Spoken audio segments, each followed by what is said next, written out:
Yeah, guys, lawmakers heard about the verdict on the last day of the session, and now they're asking how Oklahomans will vote when November comes around.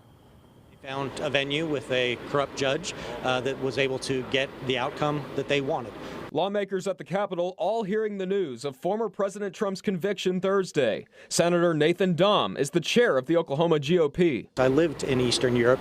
I haven't even seen this level of corruption overseas that we're now seeing in America. He thinks the verdict will not impact Trump's chances at another term in the White House. Where exactly we go from here still remains to be seen, but I'm sure that this is going to open up the eyes of a lot of people that thought that America would never fall to this level. But others say this was just an example of the judicial system holding someone accountable. The jury, that was agreed upon by both sides, said the former president was guilty on all 34 counts. The justice system and the judicial system as a whole is there for a reason, and I think it worked the way it was supposed to.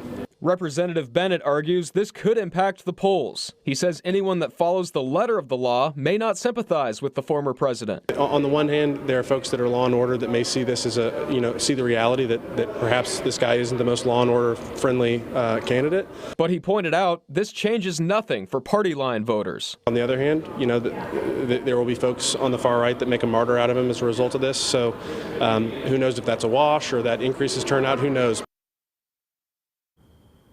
And the judge sent the former president's sentencing date for July 11th. At the Capitol tonight, Jason Berger, KOCO 5 News.